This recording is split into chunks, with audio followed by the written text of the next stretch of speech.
Hello, everybody. This is Joe David Cantu once again with Hispanic News Online. And today I promised you a new Latino or Latina for you to listen to.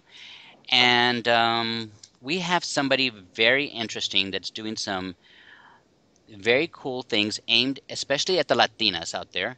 And they are based out of Colorado.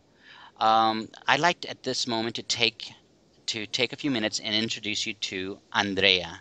Andrea, tell us a little bit about yourself and a little bit about what you guys are doing in Colorado.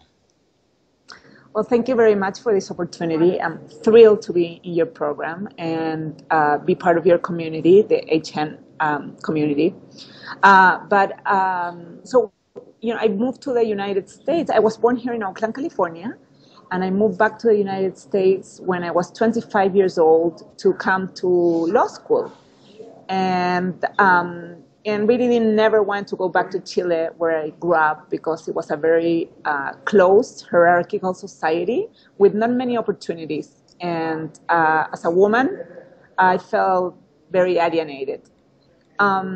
So I came here, I went to Harvard Law School, but I was passionate about the advancement of education and Latinos immediately as I arrived. And so my first job out of law school was not as a lawyer, but I went to work for the Center for the Advancement of Hispanics in Science and Engineering Education, which was a non-for-profit in Washington, D.C. that paired up students from Latino serving institutions all over the country, engineering students, with leaders in Washington, D.C., and we would create workshops and seminars and secretary of this and secretary of that to kind of expose them to what they could be. But after that, I did that for a year and a half, and then I decided that I was too poor, so I had to practice law. So I took the bar exam and went to work as an attorney in New York at the office of, it was a law firm called it is a law firm called Debevoise and Plimpton. We were doing a lot of work with Latin America. And there I had my children in New York, my first son, and I later moved to Washington, D.C. to work for the Export-Import Bank. And so I stayed working as a lawyer for maybe 12 years of my life until I moved to New Mexico, where I was a lawyer as well. My husband became a professor, and we moved to New Mexico. And I kind of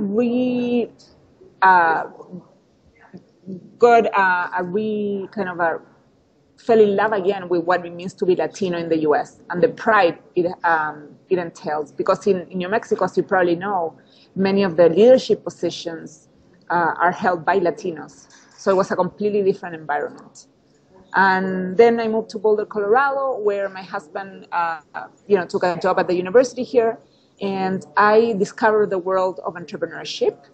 And met entrepreneurs. I wasn't familiar with that world at all.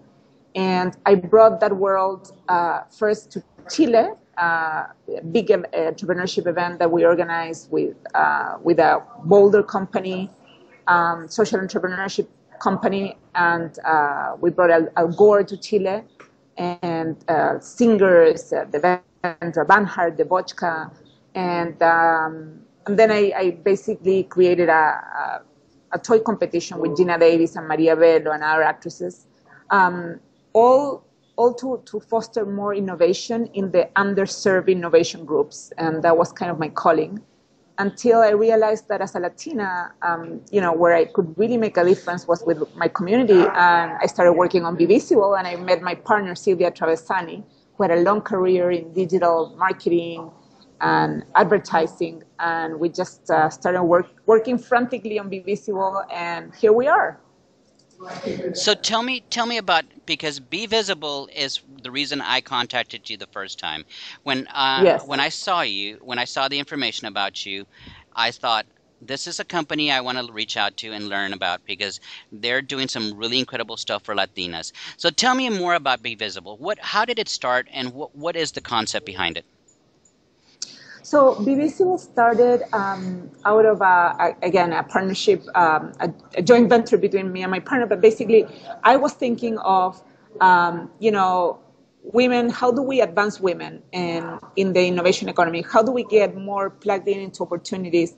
And that's why I did the toy challenge to get girls more included, more, interested in technical skills. But really, I started thinking that as a Latina, you have everything. You have the education. I was a very educated Latina, right? I mean, I had gone to Harvard, and I had parents that were entrepreneurs, and I had all the opportunities in the world. But I still always in my life was kind of always taking second place, because there's a culture of maybe, not being very boastful, and not, reaching really, really high, not trying to upset anybody. And I felt like that was a problem of the community in general, that you have. And then I have run in New Mexico into a lot of girls that, were going to engineering school that could have applied to Harvard or Stanford, but they were going to, the state school, because, I just don't want to leave home, and that's good enough. And I felt that that was a kind of a problematic of the community in general, that I was able to help solve with the help of technology. And my partner was creating also a digital platform for feminists to talk about their issues. So we kind of like blended these two concepts of like helping women and helping Latinas. But so Be Visible is a digital community, a networking community, I would say, an online network that allows Latinas to grow their network, to find mentors, to interact with peers, to get inspired, to seek and receive advice, to find job opportunities, and to essentially to accelerate their careers. Because we cannot be what we cannot see. And when we see others in our age group and with our same background and with our same life experiences doing amazing things, we want to do the same. And when we see them taking risks, starting their own businesses, having doubts or having challenges that have to do with our culture, that are the same things that we have, we feel that we can do it. You just need the constant encouragement. Sometimes the encouragement doesn't come from family. Ideally it will come from our family, but not always. I mean, we know Latinos are very against risk taking, and some of the things that the innovation economy requires is taking risks. Some of the choices that these young Latinas are making are not what the parents would expect, not because they're bad people, just because they don't know what is the thing coming. And so you need the support of somebody, and you need a network to grow, and you need a network to advance to the next level. And that network can be provided by Latinos, by Latinas, for Latinas, and then connecting to the larger U.S. world, the other women in the U.S. making a difference, the men making a difference. So, Andrea, so people can basically go to your site, and what do they do? Do they sign up, and then So walk me through how the process works for a young yeah, Latina. so right now the site is by invitation only, meaning that you need to request an invite, and we will send you, if we approve and we see that you're Latina, that woman, and other things that we look, we will send you a registration link. We also there's also a reference system, so people that are in the platform and want to invite their friends, they get access to a registration link, and they can invite their friends directly. So once you sign, let's say you request an invite, we'll send you a registration link, or you got the registration link from your friend or from us directly for some reason. You go in and you can register with Facebook. It's very simple. You then have to add like 3 additional pieces of information: your zip code. You have to add, what are you looking for in the platform? Are you looking for talent? Let's say you're high up at a company, you might be looking for younger Latinas to hire, right? So you're looking for talent, or are you looking for advice, or are you looking for networking, or what are you looking for? And then you have to put your the year of birth, and that's it, because we just have to have a limit on we cannot go below 18 years old just because of legal issues, right? So once you go in, you can perfect your profile. So a lot of the information, if you sign in with register with Facebook, will be pulled from your Facebook page. But other information as like, what are you passionate about? Well, where do you work? Things like that. So you complete your profile, you put your picture. If there was not a picture in Facebook, probably there will be one. Maybe you want to change it because this is more like of a LinkedIn type thing for purposes of professional networking. Maybe your Facebook picture wasn't exactly what you wanted to for the world to see. So you complete your profile, and then you can start connecting. We have an algorithm that suggests connections, people that you should be connecting with, and it will appear to a right-hand side of your screen, the suggested connections, and you can basically invite people to get together. And once you're connected, the person accepts the connection, then you can email them each other. We're creating a bunch of new features now to be able to connect automatically. So if you went to the same school, you'll be able to connect automatically, like with alumni and with current students. So that will be great. We'll have the ability to private groups. We'll have the ability to share our profile. Right now, we already have a search menu on the top that you can search visibles. We call them visibles. It's women in the platform. You can search them by name, by zip code, by industry, by college. So you already can do that. And it's amazing the level of women that we have in the platform and the talent and the diversity of occupations. And so also you can post or you can comment on posts, or you can like a post, or you can share a post.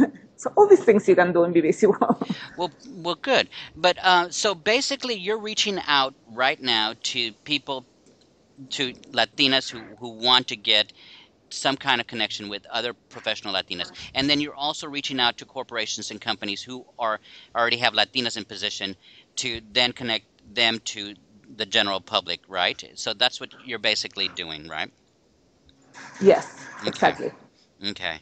Oh, great. This is really, really. So it's sort of like a souped up LinkedIn for Latinas, isn't it? I would say that it's a LinkedIn for Latinas with a soul. With a We have a soul. with a soul because we are discussing the issues and we're connecting based not on a transactional, just for purely transactional purposes, but also to meet each other. You'll see in the platform people say, "Oh, I'm traveling to San Francisco," and they're meeting there because they didn't know anyone else, and now they have new friends, and so it is.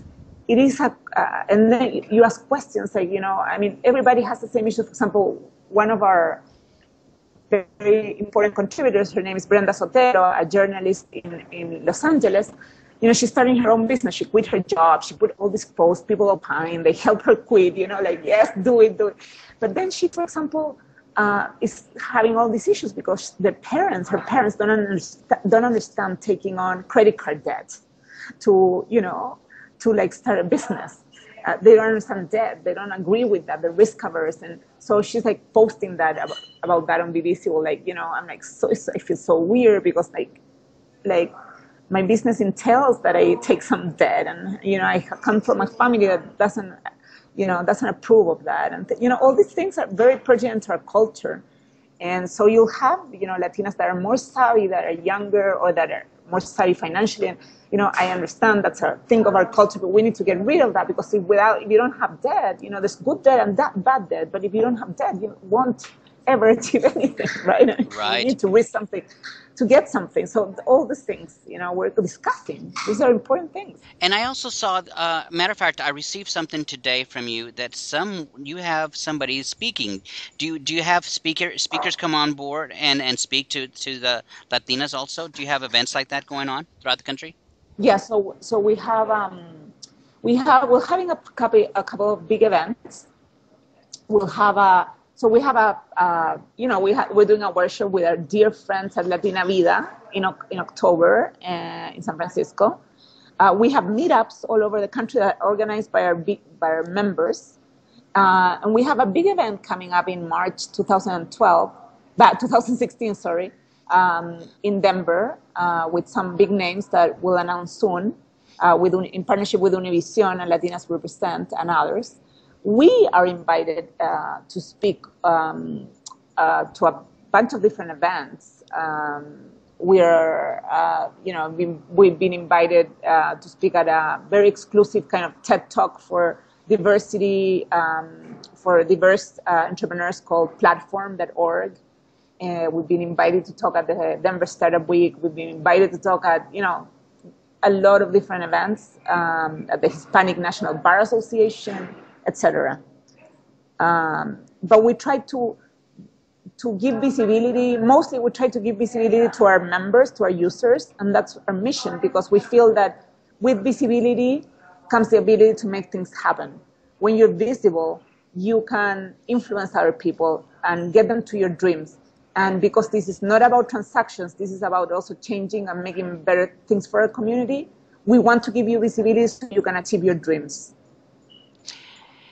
Well, ladies and gentlemen, we are talking to Andrea on our 30 for 30 Hispanic Heritage podcast series, because she is an innovator and she is thinking outside the box.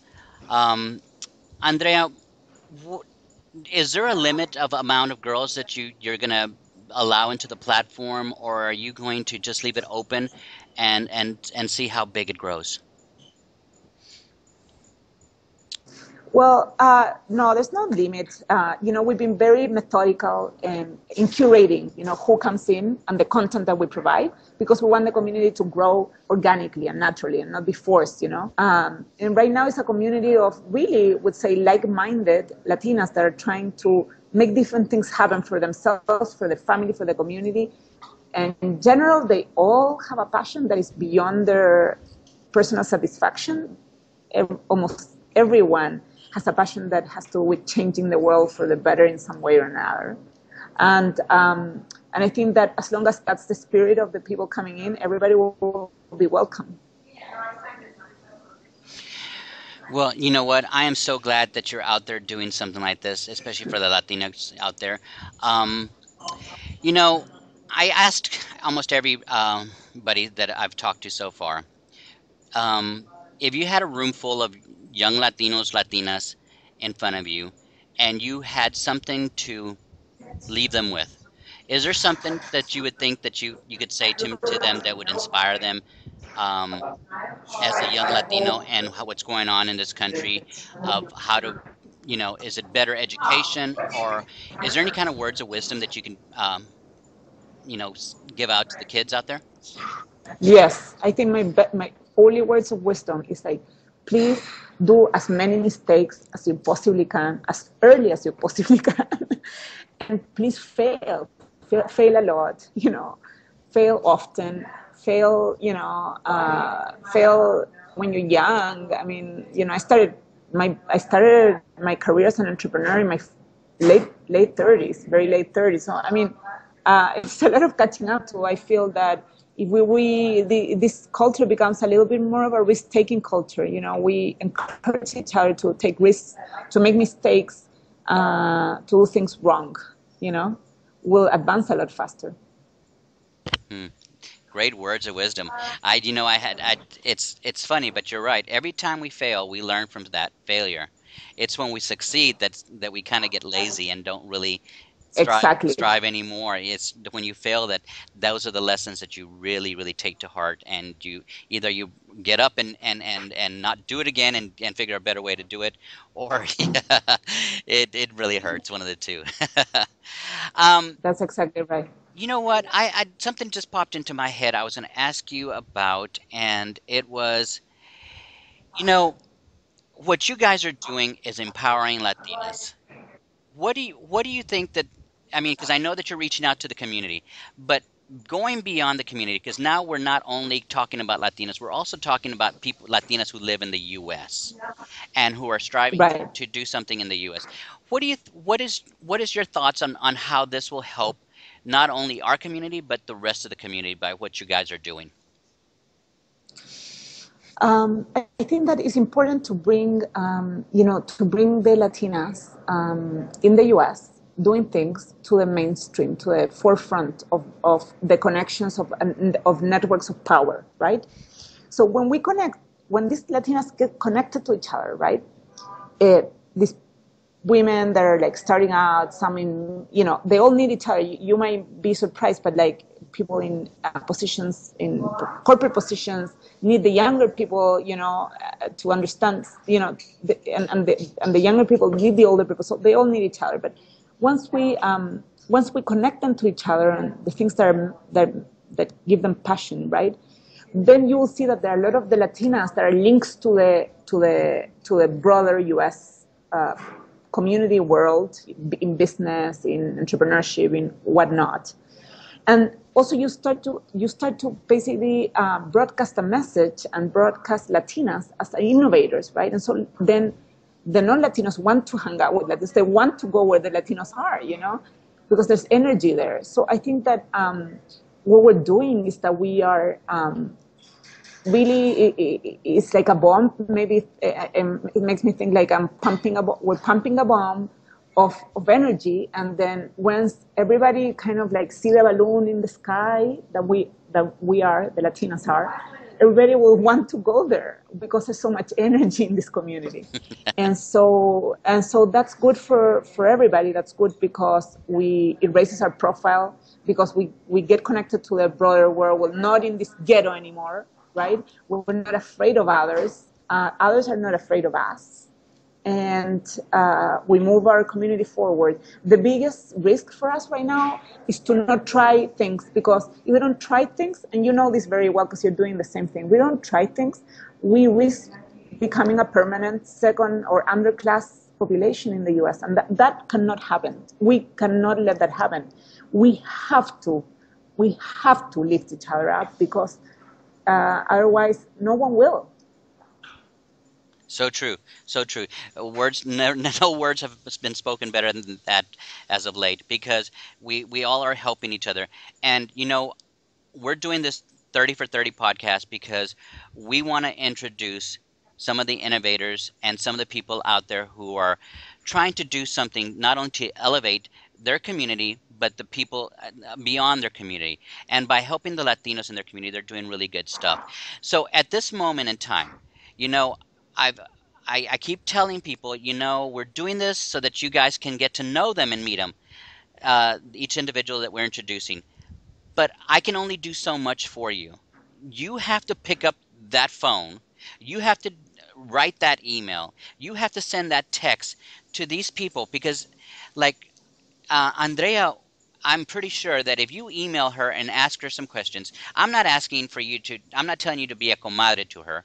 I'm just saying, if you want some kind of connection, you want to know what the next step is, if you have a direct question of how to better your business or your connections in the community, you should reach out to them, because I know that if you email Andrea, she will definitely uh, respond to you at some point. So, Andrea, at this moment, I'm going to give you a chance to let people know how they can get a hold of you guys. Give me all the information you want on how people can get a hold of you. Well, you should definitely, if you're listening to a podcast, you are one of our tribe, and you don't even need to request an invite. You should just go register, basically.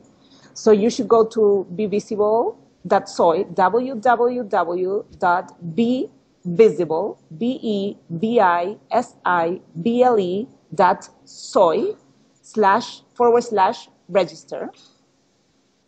// you can also request an invite if you get confused there, but just go to BeVisible.soy / register. You can email me at Andrea at BeVisible.soy. You can find my email in BeVisible.soy.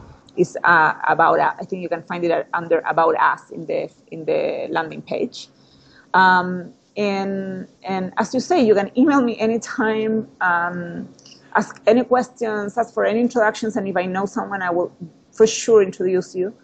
And I am very thankful, Jose, JD, for this opportunity, for what you're doing. I feel like what you are doing with your programming, with your content, and how your vision of unifying the community is exactly what we need. And I just want to work with all the people that are trying to do that. Oh, Andrea, you're fantastic. And, I love you and I love what you guys are doing.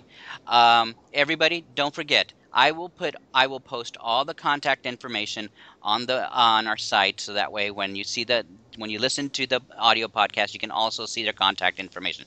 So, please forgive us because this is the first time we've decided to do this. This 30 for 30 for Hispanic Heritage Month has never been done by anybody else. And we are just really, really lucky to get people like Andrea to come on and speak to you. So, Andrea, on this, I'm going to say goodbye because I know that you have other stuff to do. But everyone, I want to say uh,